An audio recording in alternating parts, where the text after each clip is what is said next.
Tadi dari Kang Yogi sendiri menyampaikan bahwa faktor terbesar untuk keberhasilan seseorang itu berawal dari pola pikirnya, ya, mindsetnya. Mengapa demikian? Ya, karena ternyata berdasarkan riset, ya, 80% dari mindset seseorang, pola pikir seseorang terhadap sesuatu dalam menyikapinya itu menentukan kesuksesannya. Sedangkan sisanya yang sejumlah 20% itu adalah skill.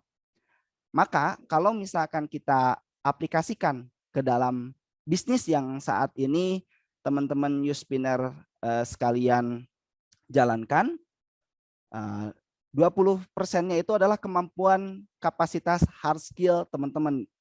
Kemudian 80%-nya, ya, tadi 20%-nya itu skill dan 80%-nya itu adalah ada di mental kita, ada di mindset kita.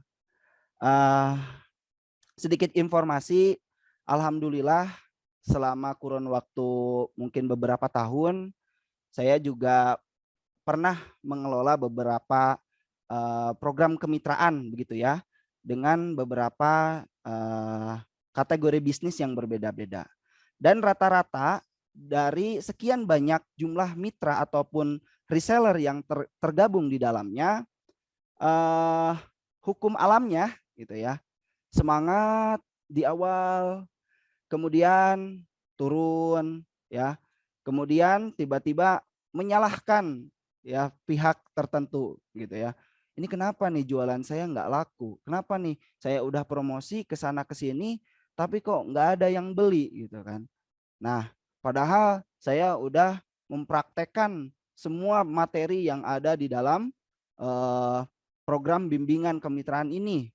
Kemudian juga padahal saya juga sama kok tekniknya itu, saya pakai sosial media, ya, ada materi WA marketing saya ikuti, ya, dan lain sebagainya.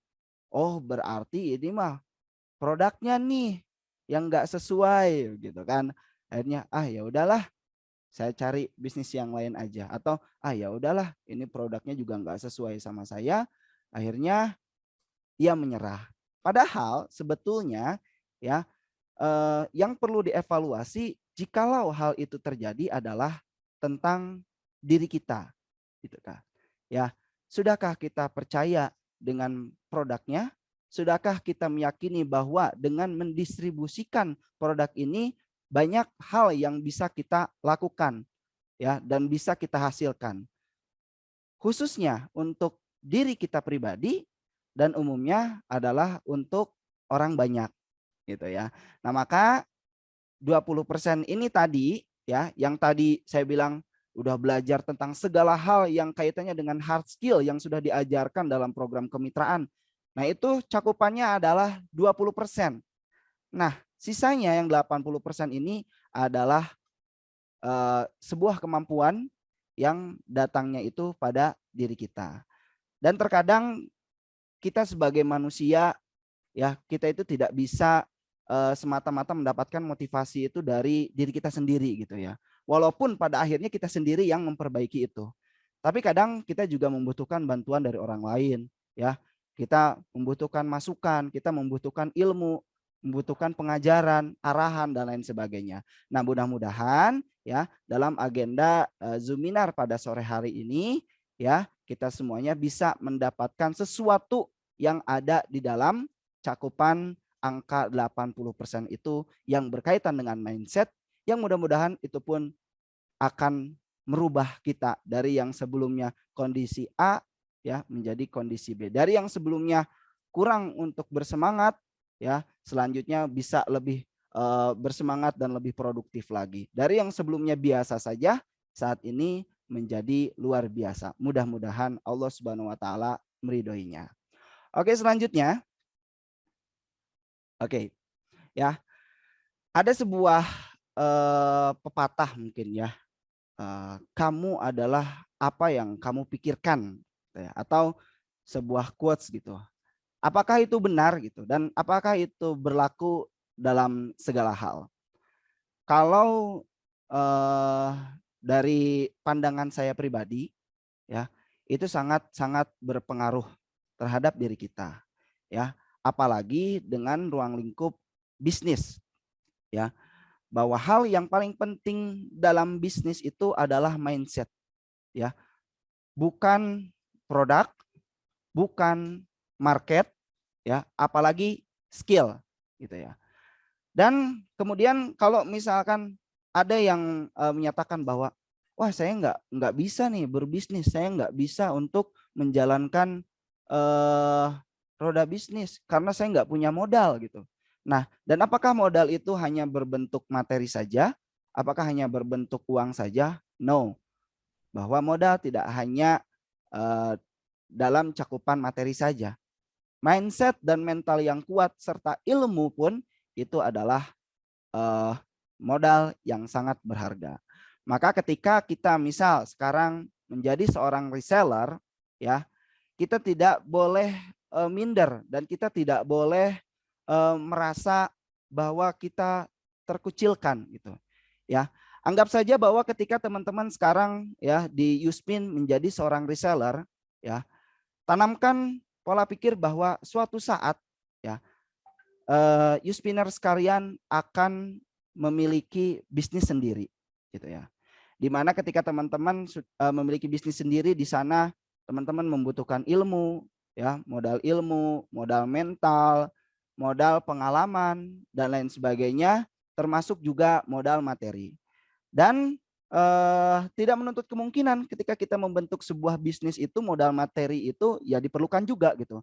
Tapi saat ini ketika kita belum memiliki modal materi yang cukup ya dan juga kita belum tahu inovasi apa yang ingin saya eh, apa namanya unggulkan dalam bisnis saya.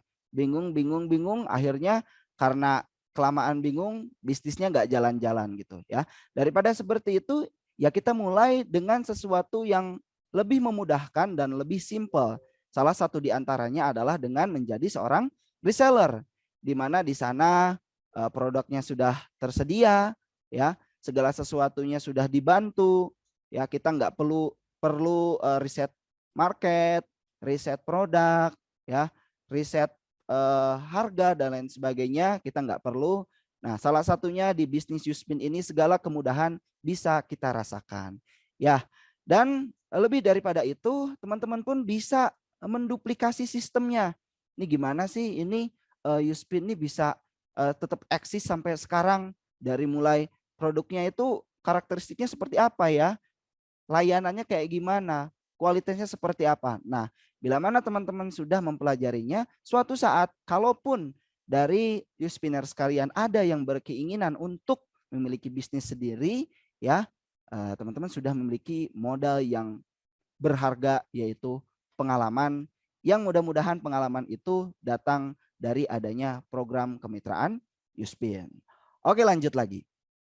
Mindset merupakan sebuah pola pikir, betul. Tadi seperti yang disampaikan oleh Kang Yogi. Kebiasaan berpikir, kebiasaan ini adalah kegiatan yang dilakukan secara berulang-ulang sehingga secara otomatis terjadi. Nah, poin intinya adalah ketika kita melakukan sesuatu atau menyikapi sesuatu dan itu kita lakukan secara berulang-ulang, nah itulah akan menjadi sebuah kebiasaan. Dan pola pikir yang ada di dalam kebiasaan tersebut itu disebut dengan mindset. Nah, itu poin gambaran umumnya. Lantas, ya, mindset apa sih yang perlu kita tanamkan terlebih dahulu ketika kita menjalankan sebuah bisnis, ya, utamanya di sini dalam program kemitraan Yuspin gitu ya. Nah, yang pertama, tanamkan bahwa teman-teman sekalian ini adalah seorang reseller yang mana reseller itu merupakan sebuah profesi yang mulia, ya. Mengapa demikian? Karena aktivitas reseller itu tidak jauh dari yang namanya aktivitas jual beli. Di sini sebagai penjual, muamalahnya adalah jual beli, ya. Di mana ketika kita menjual barang dan ada orang yang membeli produk kita, ya, maka aktivitas tersebut disebut jual beli dan itu adalah proses di mana kita menolong orang. Dan keuntungannya di sana kita sudah menolong orang dan kita dibayar. Nah, agar kita termasuk orang yang tidak mudah ya untuk putus asa dan menyerah saat menjual, alangkah baiknya mengetahui terlebih dahulu mengenai esensi jualan itu sendiri. Apa itu esensi jualan? Nah, esensi jualan ialah bahwa kita di sini menolong orang lain. Nah, simpelnya bahwa ketika orang lain membutuhkan sebuah produk, ya, artinya mereka ada dalam masalah, ya. Konsumen A membutuhkan alat untuk cukur rambut. Nah, itu kan masalah. Aduh, saya nggak punya alat buat cukur. Akhirnya ada seorang penjual yang menawarkan atau beliau mencari toko yang menjual alat cukur. Nah, akhirnya konsumen tersebut membelilah kepada penjual. Dalam artian si penjual sudah menolong konsumen tersebut untuk keluar dari masalahnya. Nah, dengan poin plus bahwa si penjual tersebut diberikan bayaran sebagai tanda terima kasihnya, ya. Jadi pertukaran antara jasa ya maupun produk yang dibayar dengan jumlah materi ya itu masuk ke dalam aktivitas jual beli dan aktivitas tolong menolong. Yang alhamdulillahnya muamalahnya itu diperbolehkan seperti itu, ya. Selanjutnya, kenapa sih kita tuh harus jualan gitu? Tadi saya bilang bahwa reseller merupakan profesi yang mulia. Mengapa demikian? Khususnya untuk penganut agama Islam gitu ya, bahwa Rasulullah Shallallahu Alaihi Wasallam itu mencontohkan kita ya terlebih dahulu di dalam muamalah jual beli, yang mana pada zaman dahulu kala beliau pun sebelum ya diangkat menjadi Rasul ya aktivitas beliau pun adalah seorang pedagang, bukan pebisnis gitu ya, di mana beliau masih belum punya produk sendiri, beliau belum bisa untuk menciptakan atau meng-create produk sendiri, melainkan beliau menjualkan produk milik Khadijah ya.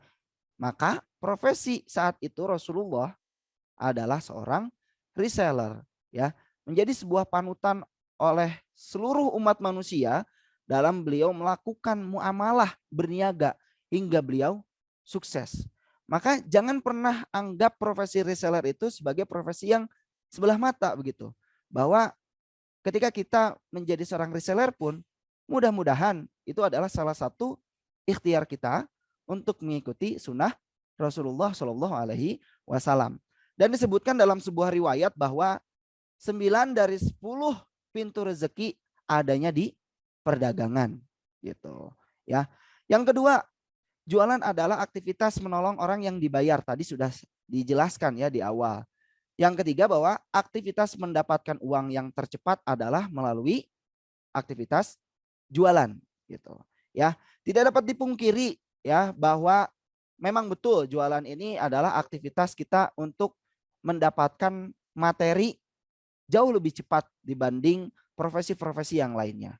Contoh singkatnya, mohon maaf tanpa saya mendiskreditkan profesi-profesi yang lain ya, tetapi ini kita ambil sisi positifnya adalah posisi kita di sini sebagai penjual, bahwa ketika kita menjadi petani misalkan, saya seorang petani, saya perlu menunggu masa panen, di mana masa panen itu membutuhkan waktu sekian lama, misalkan 1 musim gitu ya.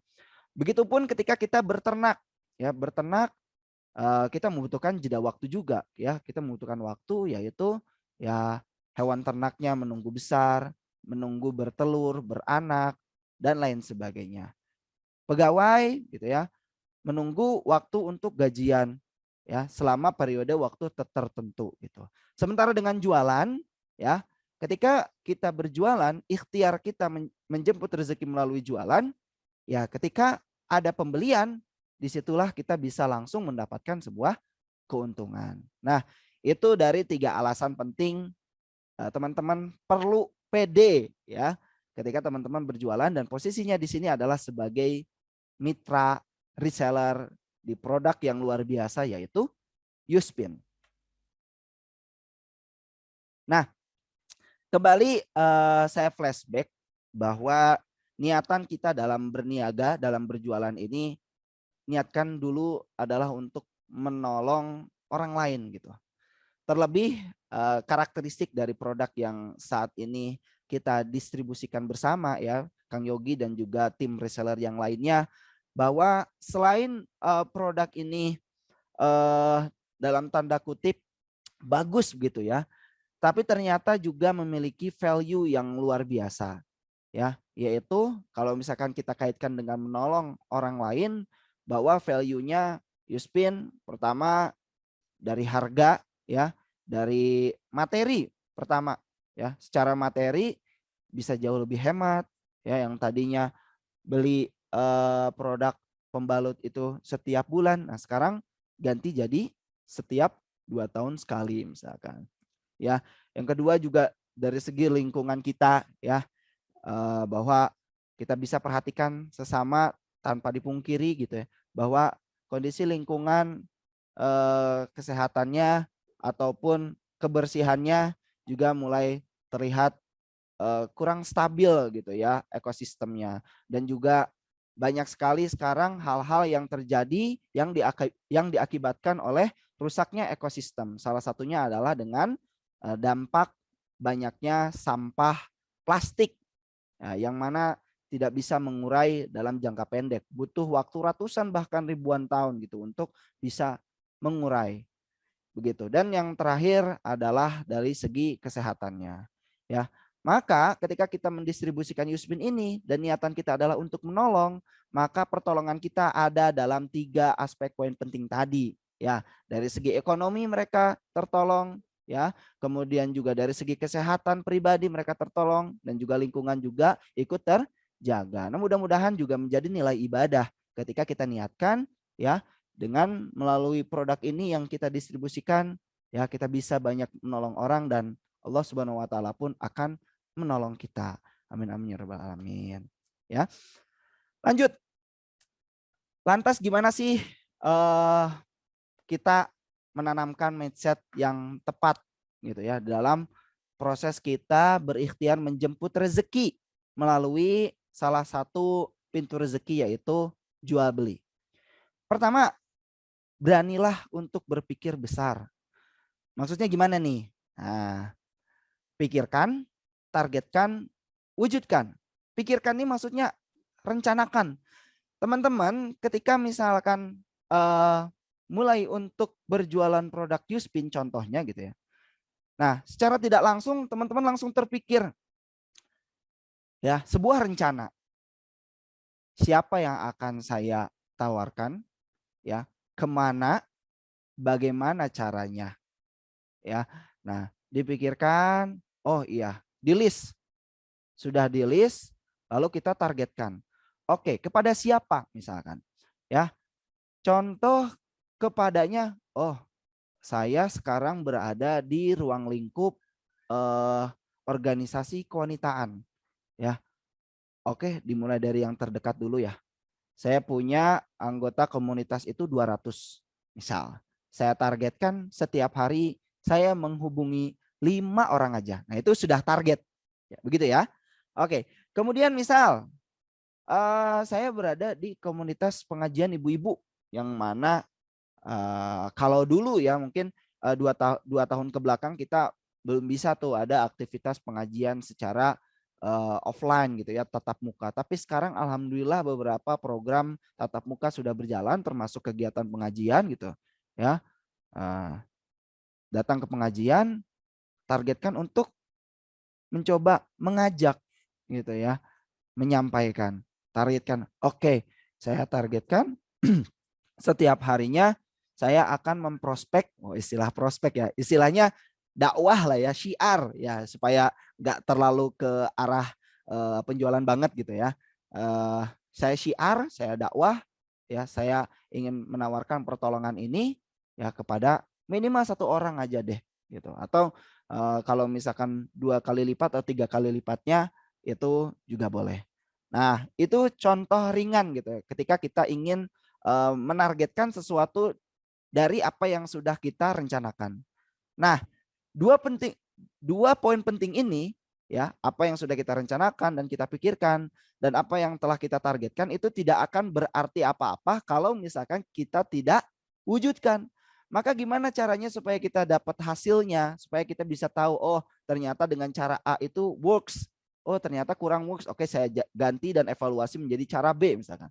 Nah itu salah satu caranya ya adalah dengan action, wujudkan, sehingga teman-teman bisa tahu ya tingkat seberapa besar sih tingkat keberhasilan yang teman-teman itu dapatkan setelah teman-teman melaksanakan plan yang sudah ditargetkan tadi. Ingat bahwa mindset yang kuat akan membuat bisnis Anda menjadi hebat. Laris ya, kemudian juga kadang ada pembelian, ada tidak, itu wajar, itu biasa. Namun yang perlu kita tanamkan di sini ya, bahwa jangan sampai niat kita, jangan sampai mindset kita menjadi goyah. Karena memang keadaan ketika saya menawarkan ada yang menolak, ketika saya mengajak banyak yang tidak mau gitu kan. Nah, itu menjadi hal yang biasa ketika kita melakukan sebuah penawaran. Tetapi jangan sampai ya pendirian kita menjadi goyah, niat kita menjadi berubah. Nah, inilah salah satu faktor penting di mana kita di sini dipertemukan bersilaturahim ya untuk sama-sama kita saling mendukung, mensupport, memberikan motivasi agar niatan dan mindset yang saat ini yang kuat kita miliki ya bisa tetap menjadi komitmen kita bersama-sama. Oke, lanjut. Yang kedua, beranilah teman-teman untuk melakukan hal yang besar ya.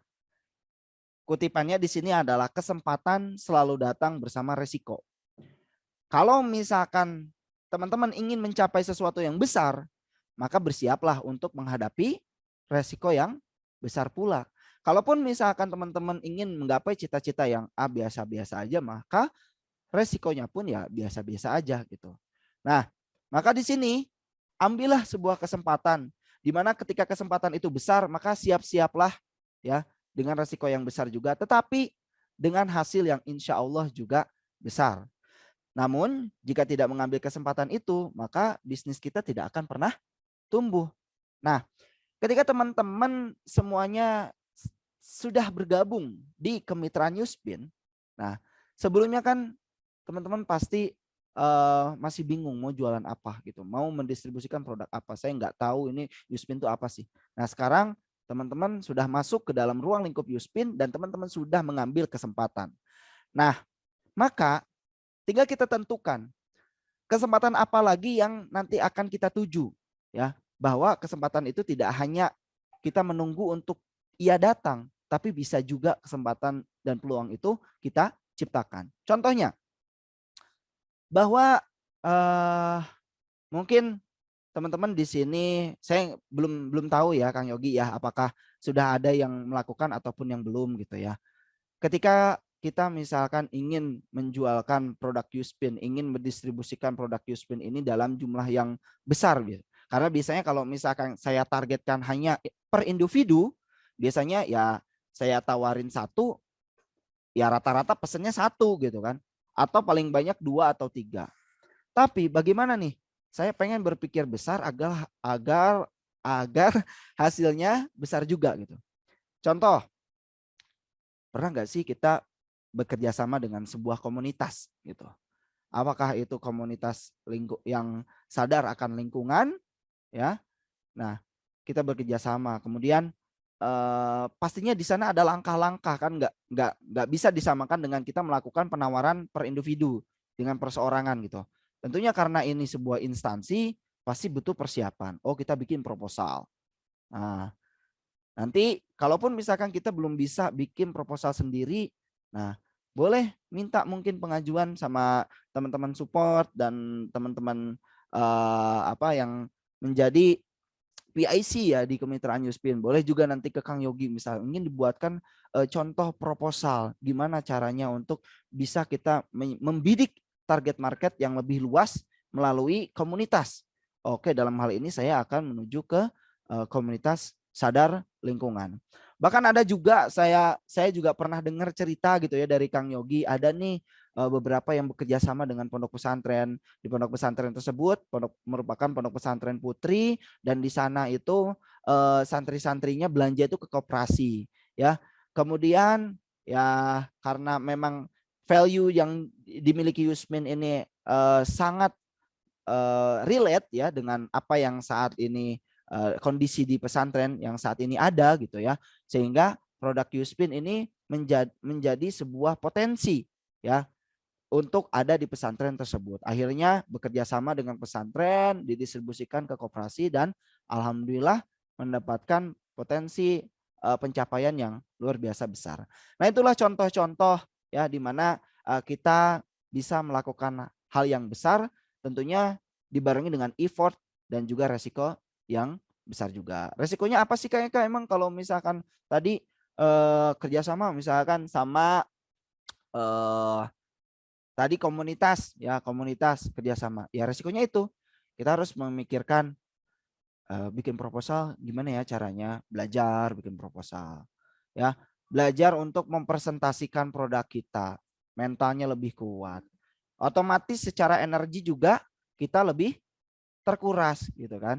Nah itu contoh contoh ringannya begitu ya, itu adalah resikonya seperti itu. Tetapi kan dari hasil kalau misalkan goal ya alhamdulillah ya bisa teman-teman rasakan pahit manisnya perjuangan itu dibersamai dengan hasil yang memuaskan. Selanjutnya, berani besarkan usaha. Nah, mindset seorang pebisnis adalah modal utama untuk mengembangkan usaha. Sudahkah kita di sini siap ya untuk kita melakukan hal-hal besar yang lainnya ya. Ketika kita sekarang menjadi seorang reseller, berjualan secara individu, apakah memungkinkan kalau misalkan nanti kedepannya kita membangun sebuah tim contohnya ya. Kita udah jago nih jualan sendiri, masa sih kita jago sendiri gitu. Nah, kita mencoba membuat sebuah tim untuk menjadi super tim contohnya, yang nantinya mungkin dari mereka semuanya sama-sama merasakan kebermanfaatan dari hadirnya program kemitraan Yusmin ini gitu. Nantinya ada CS-nya ya. Kemudian kalau misalkan dari setiap tim tersebut menghasilkan sebuah penjualan untuk kita ya, kita ada kasih komisi kepada mereka. Nah, sehingga tim kita semakin besar ya, usaha kita pun di sini semakin besar dengan segala peluang-peluang yang ada di dalamnya. Ya, itu contoh ringan. Contoh yang lainnya misalkan kalau awalnya kita hanya berjualan di WhatsApp saja ya, kita baru tahu nih cara jualan via WhatsApp ya, dengan segala kelebihan dan kekurangan yang ada di dalamnya gitu. Contoh kekurangannya seperti oh kalau misalnya di WhatsApp kan berarti target market saya ya kontak saya aja gitu yang ada di sana. Terbatas banget. Nah, cobalah kita untuk menjangkau hal-hal atau platform yang lainnya. Contoh ya, sosial media, marketplace ya, yang terbaru sekarang TikTok gitu ya. Meskipun memang ada effort di sana yang perlu kita lakukan ya, kita perlu belajar. Oh, orang kok bisa ya jualan di TikTok ya? Gimana ya caranya ya? Kita analisa. Bagus-bagus lagi kalau misalkan kita menginvestasikan sesuatu gitu ya, untuk menambah tingkat keilmuan kita. Kita ikutan workshop misalkan, atau kita beli buku, atau yang sekarang lagi hype kan belajar gratis via YouTube misalkan. Nah, itu kan salah satu hal yang bisa ditempuh juga, ada yang gratis dan juga ada yang berbayar. Nah, kalau misalkan kita masih kayak oh saya belum ada modal nih untuk belajar secara berbayar, ya nggak apa-apa. Kita mulai dulu aja dari yang gratis. Nanti setelah kita menghasilkan dari yang gratis itu, baru nanti hasilnya bisa kita investasikan, kita tabungkan untuk ikutan apa namanya workshop pembelajaran yang berbayar gitu ya. Lanjut, tapi di Yuspin ini alhamdulillahnya ya Kang Yogi bersama teman-teman juga ini memberikan bimbingan, arahan, support ini alhamdulillah tanpa dipungut biaya. Jadi ilmu-ilmunya juga bisa diserap dan dipraktikkan oleh mitra-mitra seluruhnya. Oke, yang keempat, berpikir strategis dan taktis. Apa sih maksudnya? Nah, terkadang kita tuh perlu memikirkan yang namanya strategi ya. Contoh ringannya gini, kita analogikan apa sih yang membedakan antara pemain sepak bola antara yang menang dan yang kalah gitu. Nah, mungkin secara taktis ya, secara teori yang namanya main bola ya pasti nendang bola, kemudian oper-operan, kemudian kita menendang bola itu sehingga bisa masuk ke dalam gawang dan menghasilkan gol. Nah, orang sudah tahu gitu kan. Tapi apa sih yang membedakan antara yang menang dan yang kalah? Bisa jadi orang yang menang itu bukan hanya karena taktisnya saja yang keren, yang bagus, tapi secara strategi ya, secara perencanaan ya mereka juga bagus gitu. Makanya pelatih itu sangat mempengaruhi tingkat kesuksesan sebuah tim. Kenapa? Karena orang yang buat strategi itu ya pelatihnya gitu. Begitupun panglima perang di dalam sebuah peperangan. Siapa sih yang nggak tahu kalau perang itu ya kalau zaman dulu gitu ya, pakai pedang, pakai tombak, pakai panah, ya orang tahu pakai kuda, ya orang berperang seperti itu. Tapi yang membedakan apa? Antara yang menang dan yang kalah gitu. Terkadang ya itu tadi bahwa strateginya itu berbeda-beda. Nah, maka di sini coba ketika misalkan kita melihat orang lain sukses, kita cari tahu ya apa yang ia lakukan. Nah, oh seperti itu. Yang A yang sukses melakukan hal seperti itu. Yang lain, oh ternyata poinnya beda nih. Apa yang sudah saya praktekkan dan yang belum. Lalu kita coba. Setelah kita coba, ya kan ada istilah bahasa Arab jarib walahi takun arifan. Cobalah ya dan perhatikan. Niscaya Anda akan tahu. Nah, baru tuh kalau misalnya kita udah mengetahui teknik-teknik ataupun strategi yang dilakukan oleh teman-teman yang lain yang penjualannya bagus ya, makanya kemarin Kang Yogi katanya ada sesi sharing gitu ya bersama top leaderboard, bersama mitra-mitra berprestasi. Nah, kita aplikasikan juga nih kepada diri kita gitu dalam pola kita melakukan penjualan di dalam bisnis Yuspin ini gitu ya. Sesekali kita berpikir out of the box gitu ya, nggak harus yang selalu monoton seperti itu, tapi kita hadirkan inovasi yang mungkin di dalam inovasi kita berikutnya kita belum pernah lakukan, kemudian kita coba dan ini bisa jauh lebih powerful lagi dibanding sebelumnya seperti itu. Nah, kreatif, berpikir kreatif. Ini salah satu faktor juga ya teman-teman ya. Kreativitas adalah mindset yang harus dimiliki karena dapat menjadi kunci yang membedakan kita dengan kompetitor. Ini saya menceritakan salah satu kisah unik ya ketika waktu itu saya mengelola sebuah program kemitraan. Misalkan contoh gini. Ada yang jualan di marketplace. Ya, jualan di marketplace. Marketplace itu diibaratkan pasar. Di mana di pasar itu banyak sekali yang jualan dan kemungkinan jualannya pun produknya itu sama gitu ya dengan kita. Contohnya aja gitu. Misal kita ke apa ya? Pasar sepatu di Bandung itu Cibaduyut ya kalau nggak salah. Kita ke pasar sepatu, kan di sana semuanya sepatu semua gitu kan. Nah, lantas apa sih yang membedakan toko yang satu dengan toko yang lainnya? Kok bisa sih toko yang ini lebih leading dibanding yang lain? Ya, oh pasti di sana dia melakukan satu hal yang berbeda. Nah, bisa jadi dia berpikir dan melakukan hal yang jauh lebih kreatif dibanding toko yang lainnya. Begitupun di marketplace. Misal kita sudah membuka toko di marketplace gitu ya. Kita jualan di marketplace. Intinya walaupun misalkan penjual itu banyak ya, kita yakini bahwa setiap orang sudah memiliki kantong rezekinya masing-masing gitu ya. Tidak menuntut kemungkinan walaupun sudah ada yang jualannya banyak di marketplace itu ya, kemudian juga apa ratingnya sudah tinggi, tapi kita tidak menuntut kemungkinan juga pasti kita yang baru pun bisa bersaing di sana gitu kan. Nah, salah satu contohnya adalah ketika kemarin ya saya memiliki pengalaman, Kang Eka, ini kan saya jualan di marketplace ya. Saya udah lama nih jualan di marketplace, tapi kenapa nggak laku-laku ya gitu. Kemudian mencari-cari alasan kenapa penyebabnya nggak laku. Apakah ada yang bermain harga gitu kan? Apakah ada yang melakukan hal-hal yang lainnya yang beliau anggap itu adalah merupakan sesuatu yang di luar ketentuan kebijakan kemitraan gitu ya. Nah, artinya curang lah, bermain curang. Oh, ternyata ditemukan. Ini nih gara-gara ini. Ini karena curang akhirnya toko saya nggak laku. Nah, padahal sebetulnya banyak faktor ya yang menyebabkan kenapa sih toko kita nggak dilirik sama orang lain gitu ya.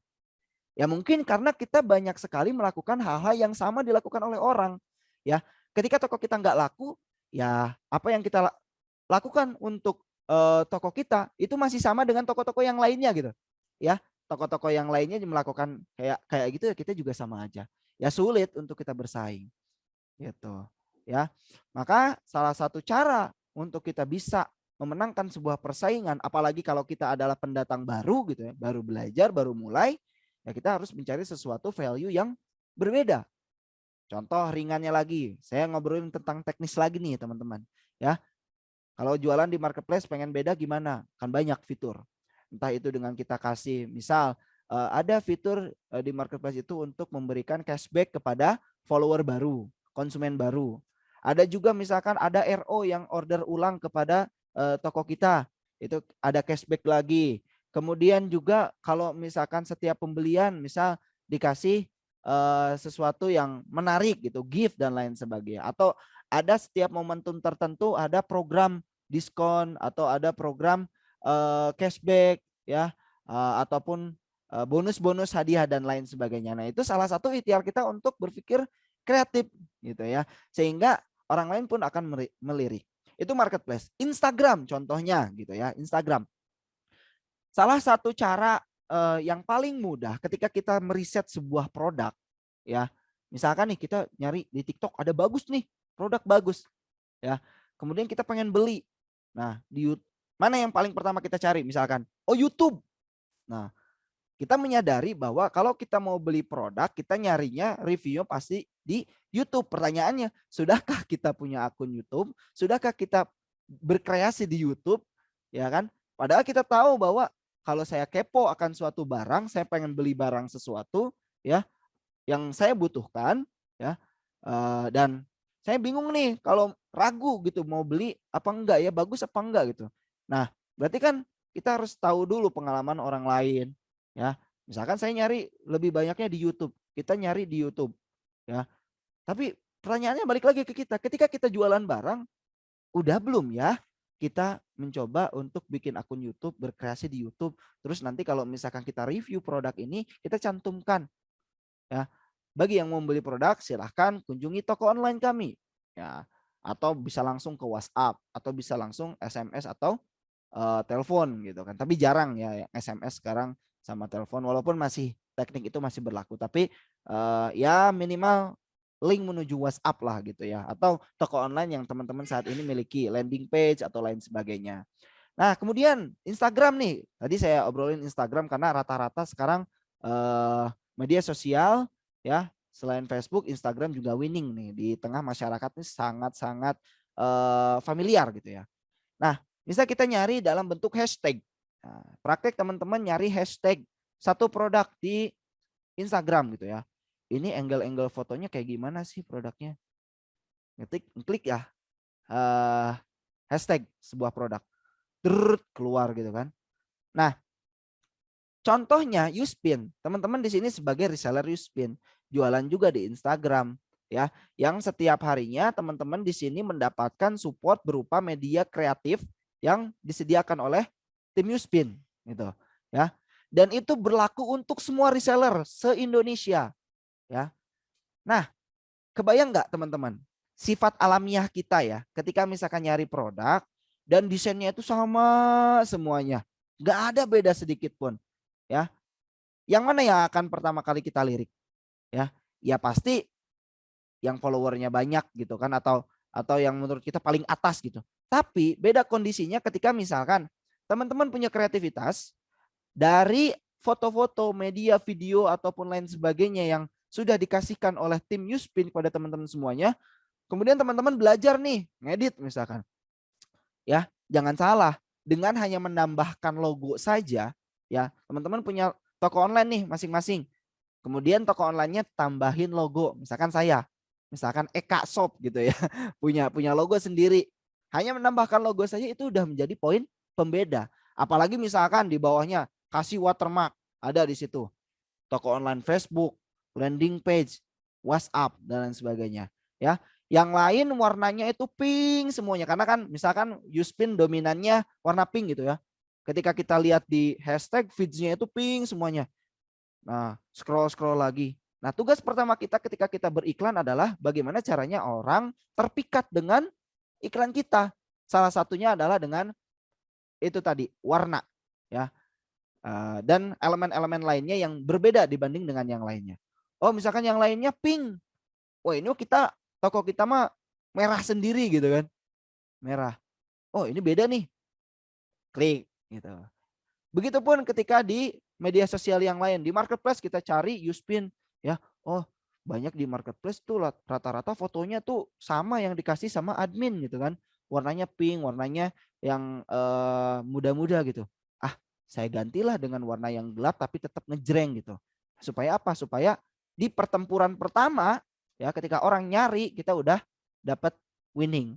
Meskipun itu tidak menjamin untuk nanti ke depannya apakah mereka akan beli ke kita atau enggak. Tapi minimal kita sudah memenangkan pertempuran pertama, yaitu kita menghadapi persaingan untuk ketika orang mencari kita yang dipilih dibanding toko-toko yang lain. Nah, selebihnya nanti penawaran berikutnya pun akan sangat berpengaruh. Gitu. Itu salah satu contoh mengapa kita perlu yang namanya berpikir kreatif. Ya, sekarang satu paket Yuspin ada 6 pieces ya. Hafal betul ya. Ya karena mungkin sebelumnya saya juga pernah berjualan produk ini dan selebihnya apa namanya ada sedikit pengalaman gitu ya ketika produk Yuspin ini waktu dulu saya ikut mendistribusikan gitu. Nah, misal kreativitas untuk jual ecer. Kan kalau misalkan dari pusat ya dari Yuspin sendiri itu nggak ada paket ecer. Tapi apakah memungkinkan kalau misalkan teman-teman semuanya jual ecer contohnya gitu ya. Nah, itu hanya sebagai contoh aja nih. Ditambahin dengan ada teman-teman cetak brosur kecil, stiker ya. Kemudian ada kantong kecil ya, kemudian dibagikan ya, otomatis ketika orang berpikir tentang oh harganya nggak mahal nih. Oh enggak, Anda coba dulu aja ini beli satu dengan harga yang lebih murah. Nah, tapi nanti kalau misalkan manfaatnya sudah terasa, boleh nih beli satu paket. Nah, itu salah satu contoh. Oke, lanjut. Berani terus belajar. Teman-teman ya, bahwa di sini kita berada dalam satu ruang lingkup yang positif. Alhamdulillah ya, kita bisa sama-sama saling berbagi. Maka jangan pernah kita merasa penuh ya. Teruslah menjadi gelas yang kosong ya. Ada dalam satu ruang lingkup yang baru, wah, ilmu apa yang bisa saya dapat dari ruang lingkup ini, dari wadah ini. Besoknya ketemu sama orang baru, ilmu apa yang bisa saya dapatkan dari orang ini. Besoknya ketemu lagi dengan acara yang lain gitu. Apa yang saya dapat dari acara ini. Nah, teruslah belajar ya. Kita sama-sama saling mengingatkan, saling memotivasi ya bahwa belajar itu mutlak bagi siapa saja yang ingin jadi lebih baik termasuk hal yang dalam menjalankan bisnis ataupun usaha ya. Ketika kita dapat ilmu baru, otomatis kita pun mendapat pemahaman yang baru dan itulah kesempatan untuk kita bisa jauh lebih baik lagi dibanding sebelumnya. Nah, oke. Selanjutnya yang terakhir, nah, fokuslah kepada hal-hal yang menguntungkan, teman-teman. Nah, ini ada beberapa contoh nih, ya. 7 hal yang menjadi fokus utama diantaranya. 1, customer yang menguntungkan. Nah, kadang gini, kalau misalkan teman-teman dapat traffic atau teman-teman tuh dapat orang yang masuk ke dalam toko teman-teman, kemudian pengen membeli gitu ya. Kan macam-macam ya karakternya ya. Cuman kita udah jelasin panjang lebar ya, kita udah ngedukasi, walhasil akhirnya oke ya nggak apa-apa saya tanya-tanya doang kok. Wah, akhirnya kita jadi emosi gitu kan. Wah, saya kira mau beli gitu kan. Kalau misalnya nggak mau beli ngapain tanya-tanya banyak-banyak gitu. Akhirnya kita wah berkutat lama di sana gitu ya untuk kita ngasih tahu ya nggak boleh dong kayak gitu. Kalau misalnya nanya-nanya banyak berarti harus beli juga. Akhirnya kita semakin lama berkutat di situ, pada akhirnya kita melupakan hal-hal yang lain yang sebetulnya jauh lebih penting untuk produktivitas kita gitu ya. Nah, itu salah satu contohnya ya. Maka customer-customer yang belum potensial, ada baiknya ya nanti ketika kita punya waktu yang jauh lebih luang misalkan ya, kita bisa menghubunginya kembali. Kalaupun misalkan sekarang belum memungkinkan, ya kita fokus dulu kepada hal yang lain, kepada customer konsumen yang mungkin memiliki tingkat potensi untuk membeli jauh lebih besar daripada customer yang tadi gitu. Yang kedua, nah ini penting, teman-teman harus punya yang namanya pembukuan ya, financial literasi.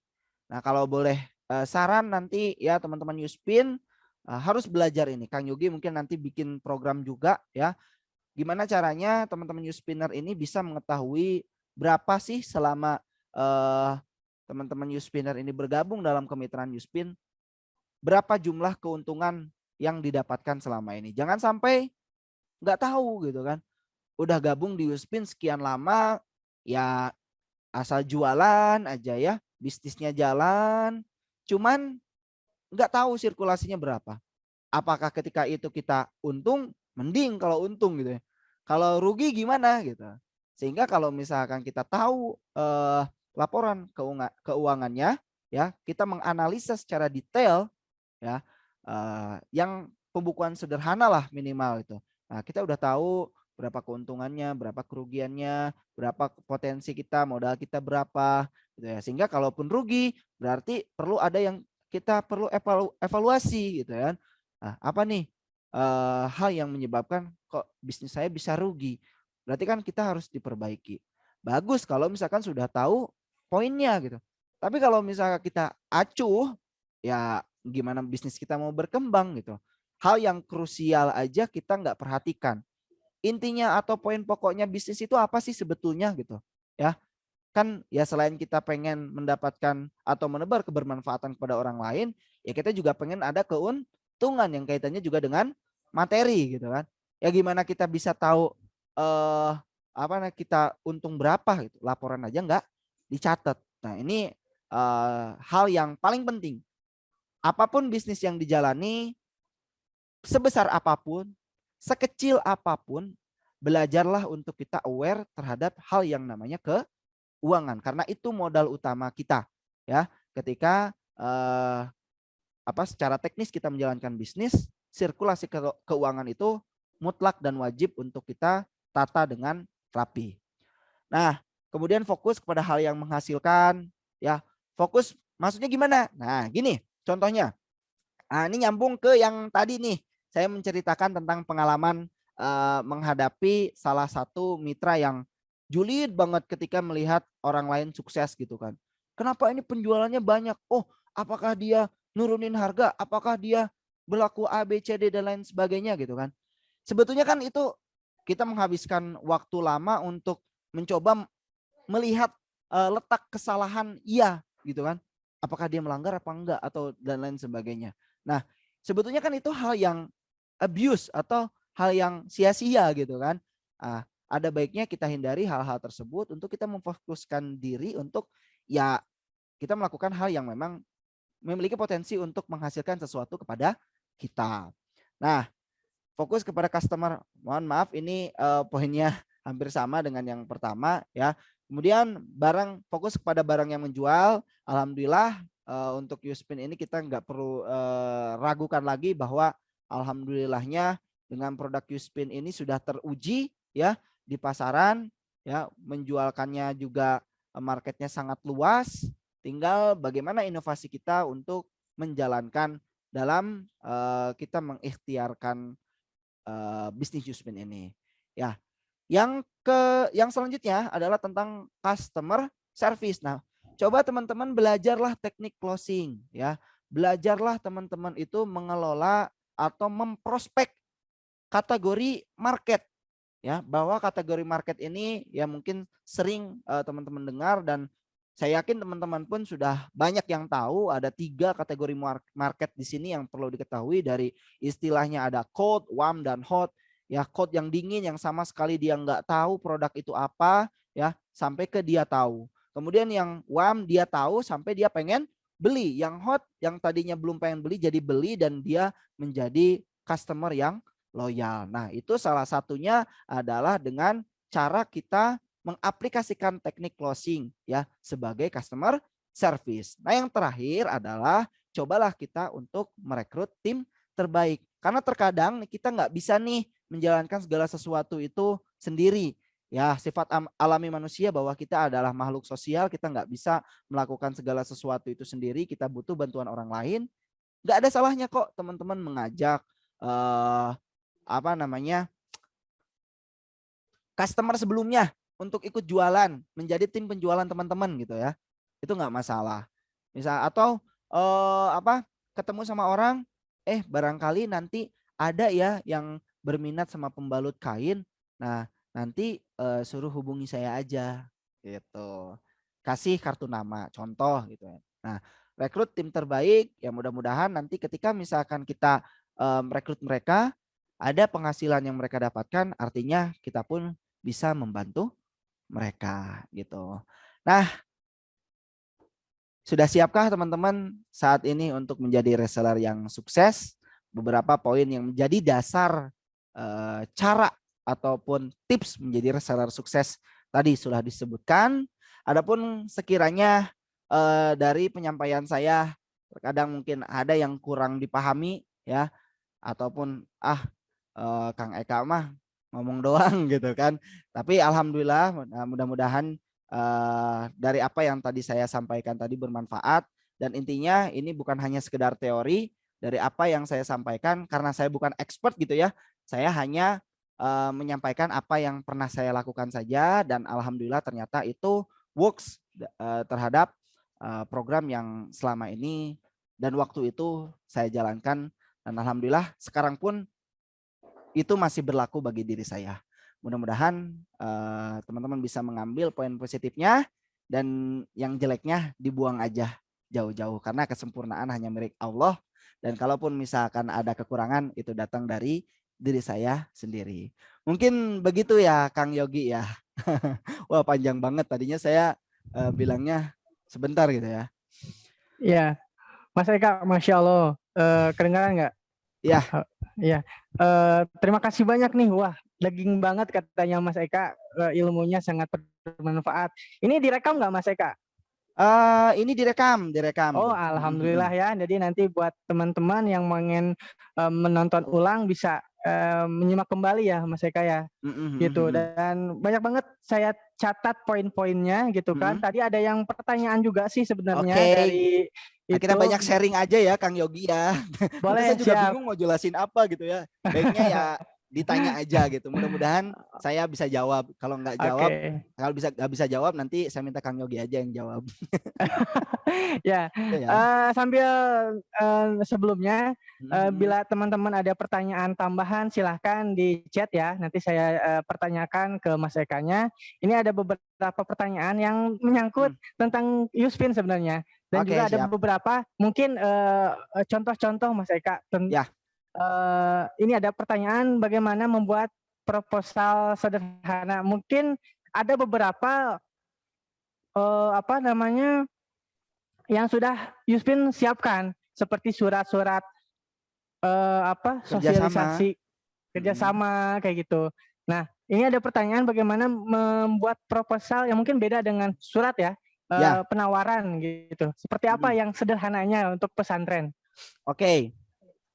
Mungkin direct aja ya, langsung aja ya Kang Yogi ya. Ya, Takutnya kalau iya, kita iya. nunggu penanya selanjutnya nanti saya lupa lagi Iya, ya pertanyaannya. langsung Oke, aja boleh. simpelnya gini sih sebetulnya ya.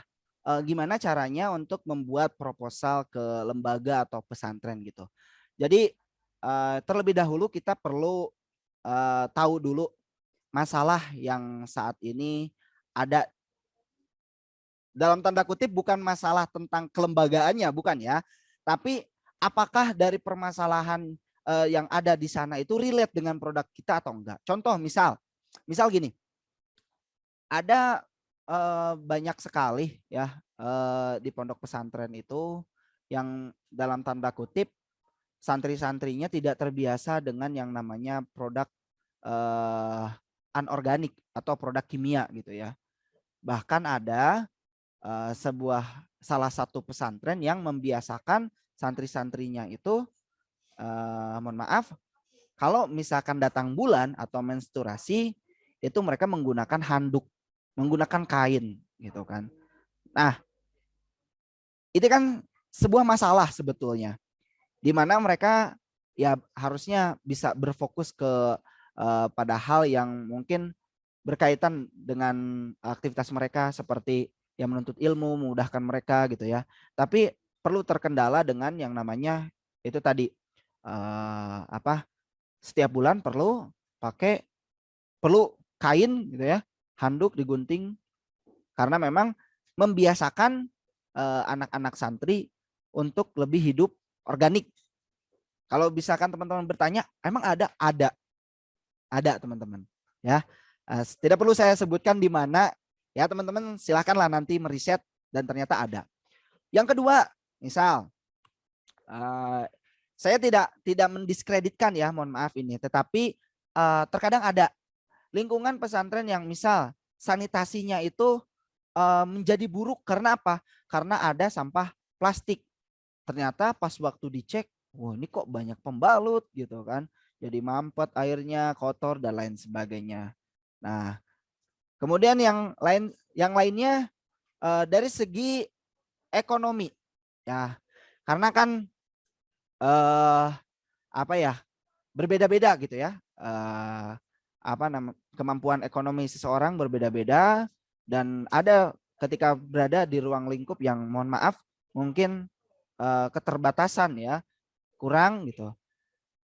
Menurut kita mungkin membeli pembalut dengan harga sekian di pasaran menurut kita ya nggak apa-apa, murah kok gitu kan.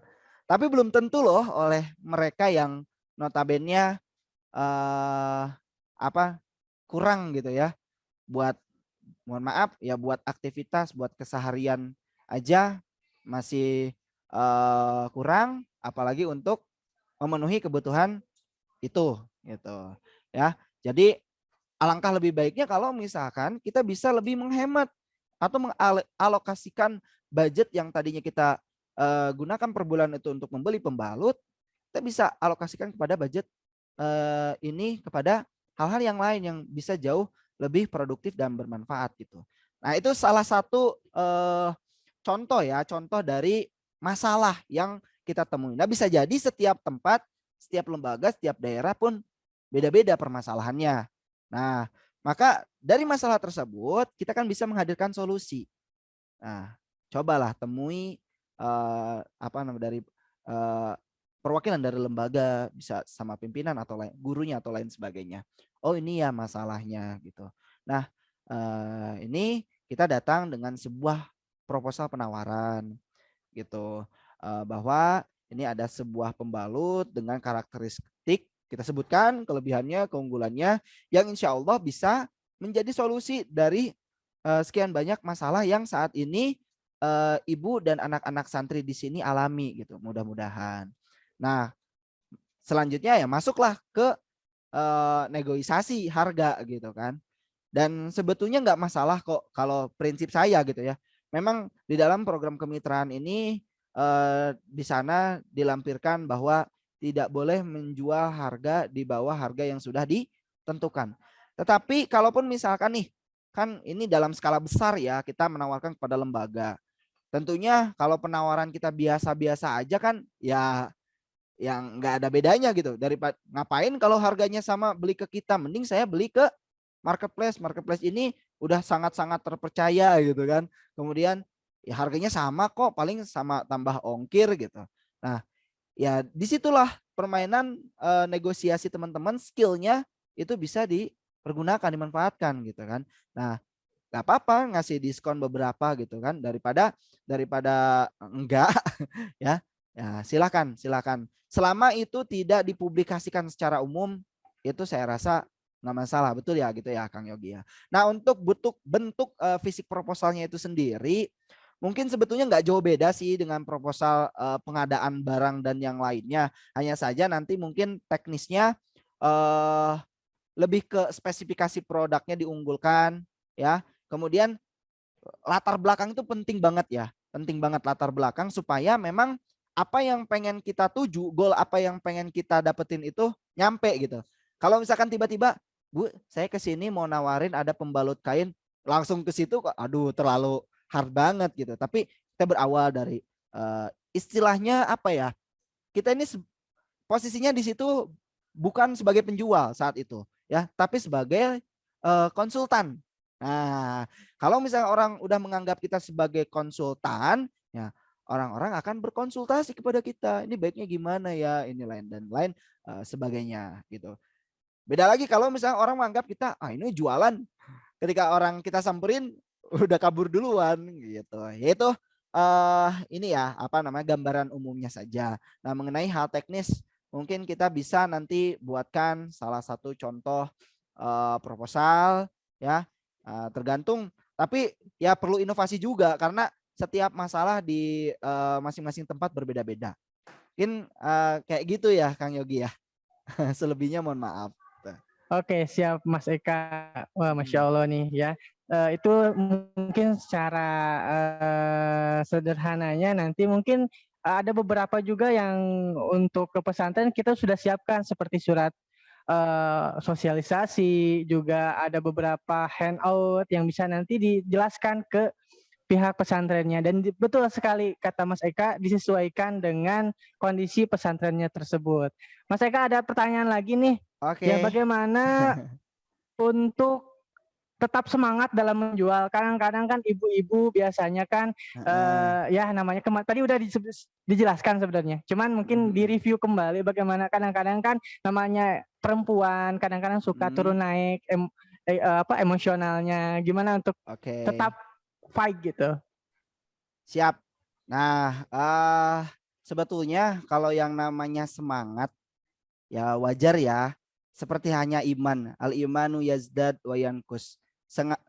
Iman itu naik turun, semangat juga seperti itu ya. Bedanya gitu ya, di sini adalah kita ini sebagai reseller, di mana kalau kita nggak jualan pun iya udah gitu, ya udah nggak jualan aja, toh USP-nya juga masih tetap ada kok gitu ya. Nah, maka kalau tadi yang ditanyakan gimana cara kita agar lebih semangat lagi, minimal eksistensi teman-teman tuh jauh lebih lama daripada mungkin mitra-mitra yang biasanya gitu ya. Gimana caranya? Kalau saya sendiri, kalau saya pribadi, saya pernah mengelola beberapa brand ya, di mana brand itu bukan milik saya, tetapi tugas saya adalah mengembangkan, ya, mengelola, sehingga ketika brand itu besar, saya pun ikut bangga. Kemudian saya urus, saya kelola sebagaimana itu milik saya sendiri. Nah, sehingga ada ikatan emosional dari diri saya terhadap brand yang saya kelola saat itu, gitu ya. Nah, maka salah satu tips ini sebagai gambaran lagi bahwa kalau misalnya teman-teman pengen jauh lebih semangat, anggaplah kalau bisnis Yuspin ini adalah milik teman-teman sendiri. Gimana sih nanti ke depannya kalau misalkan saya enggak apa namanya, nggak ngajak orang, ya bukan ngajak ya. Saya nggak bersyiar, saya nggak berdakwah, ya. Saya nggak nggak menawarkan gimana apa yang akan terjadi terhadap bisnis saya gitu, ya. Walaupun pada hakikatnya teman-teman bukan sebagai pemilik brand. Nah, itu pun yang saya tanamkan ketika saya mengelola brand-brand yang pernah saya kelola waktu itu ya. Baik buruknya brand ini adalah karena campur tangan saya. Ketika brand ini bagus, alhamdulillah berarti effort saya selama ini menghasilkan. Nah, ketika saya berhenti misalkan ya, ketika saya kurang semangat untuk mengelola brand ini, ya gimana kondisinya gitu kan. Nah, maka oleh sebab itu cintailah ya produk yang saat ini teman-teman miliki, ya bisnis yang saat ini teman-teman jalankan. Jadilah sebagai inisiator, jadilah sebagai orang-orang yang memiliki kontribusi terhadap bertumbuhnya bisnis ini. Ada saran, ada masukan, sampaikan gitu. Dan saya yakin dari tim Yuspin juga nggak menuntut kemungkinan, pasti ya selalu mensupport dan juga selalu menampung segala macam saran dan masukan selama itu untuk kebaikan perusahaan, kebaikan brand Yuspin itu sendiri gitu ya. Jadi intinya poin pentingnya kalau pengen jauh lebih semangat, cintailah apa yang Anda kerjakan. Anggap bahwa bisnis ini adalah milik Anda sendiri ya. Lakukan dan perlakukan secara maksimal ya. Maka ke depannya ketika tadi saya sampaikan teman-teman ingin membuat bisnis sendiri, teman-teman udah tahu apa yang harus dilakukan karena memang teman-teman sudah melakukan hal-hal yang layaknya seorang business owner lakukan. Seperti itu Kang Yogi. Kalau dari perspektif saya ya, mungkin yang lain ada tambahan atau dari Kang Yogi sendiri barangkali ada gitu kan. Oke, siap Mas Eka. Wah, saya kira cukup banyak ya, sedikit banyak sudah dijelaskan sama Mas Eka gitu kan. Ini ada beberapa pertanyaan, hanya saja mungkin bukan terkait dengan mindset sebenarnya. Cuma yang tadi dilanjutkan pertanyaannya, apakah legalitas Yuspin, kan Yuspin udah ada legalitasnya, amannya, Ya. bebas klorinnya, bagus gak dilampirkan dalam proposal gitu untuk meyakinkan seperti itu Mas, Oke. gitu kan. Ya, itu dan juga ada sekalian lah ya. Ya, boleh. Selanjutnya juga surat kerjasama juga kan kita sudah disiapkan nih Mas dari saya, dari tim Yuspin gitu kan.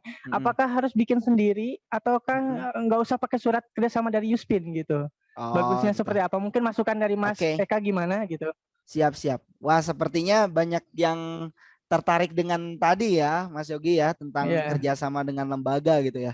Saya yakin ya kalau misalkan teman-teman udah membahas tentang hal itu berarti ya teman-teman mengerti maksud yang saya sampaikan bahwa kita harus berpikir kreatif dan berpikir melakukan hal-hal yang besar untuk menghasilkan hasil yang besar juga. Tentunya dengan effort yang besar juga ya resikonya gitu ya. Ya kita harus memikirkan banyak hal. Kayak tadi bikin proposal, surat dan lain sebagainya. Nah, kalau nanyain tentang perlu nggak dilampirkan surat-surat legalitas dan lain sebagainya. Sebetulnya nggak wajib, tapi itu bisa menjadi senjata yang sangat ampuh. Karena apa? Karena yang membedakan antara brand Yuspin dengan brand yang lain yang sejenis itu ini gitu. Jadi kalau misalkan tidak dimanfaatkan maka ya sayang aja gitu, walaupun nggak wajib. Nah maka gini, Yuspin adalah pembalut kain pertama ya di Indonesia dengan legalitas resmi dan juga terbukti secara laboratorium gitu ya bahwa ini aman, ini legal ya dan bagus produknya. Nah, pembalut kain pertama, tetapi bukan satu-satunya. Nah, ingat ya teman-teman ya, pertama tapi bukan satu-satunya.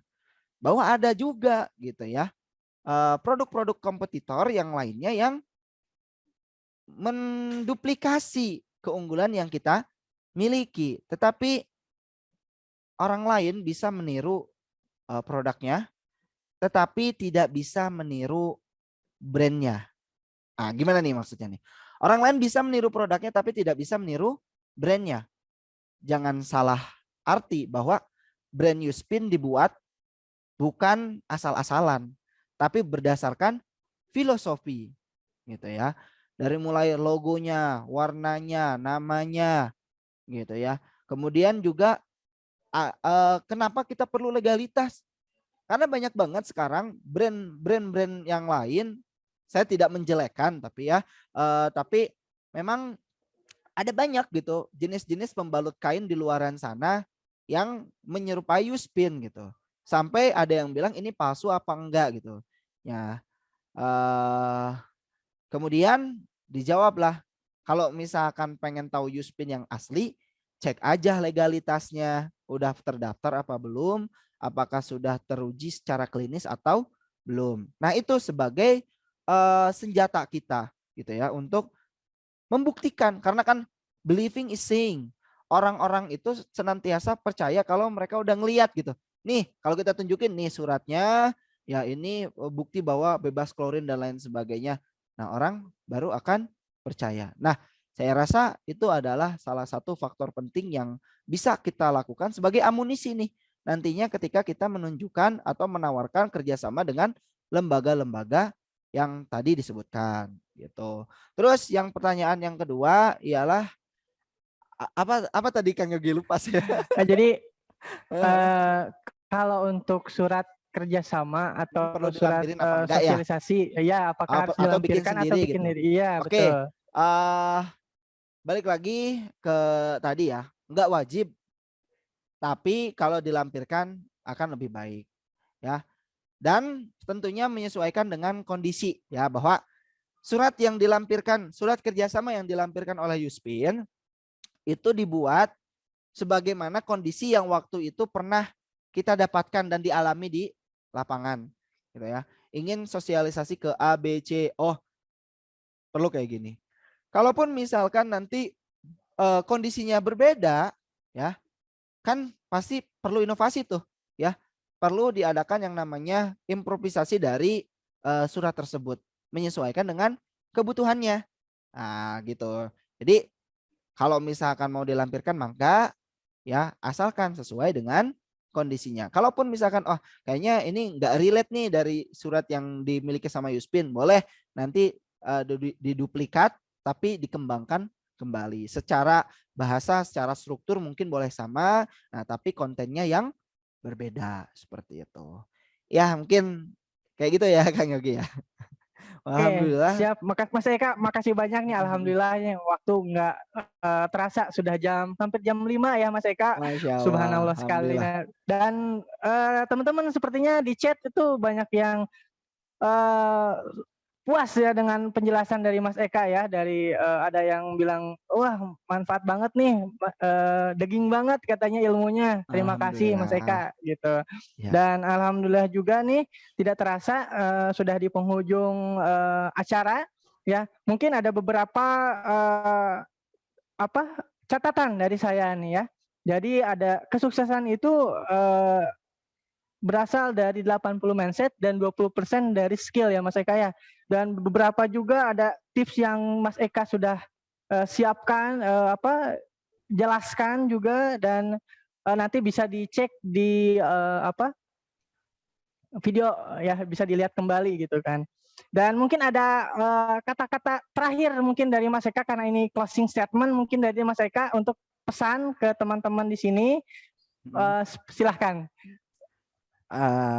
Closing statement-nya mungkin ya intinya selama kita masih diberikan umur ya, bahwa kita selalu berusaha untuk mencapai sebuah kesuksesan meskipun memang tingkat kesuksesan ataupun pandangan orang menyikapi kesuksesan itu berbeda-beda ya.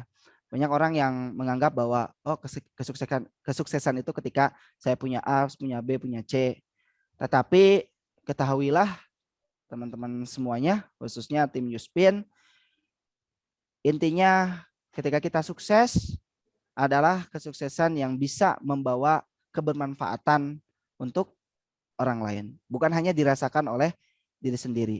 Maka jangan pernah bosan untuk menebar kebermanfaatan, jangan pernah bosan untuk bermanfaat kepada orang lain dan sesama kita. Mungkin itu saja. Oke, siap Mas Eka.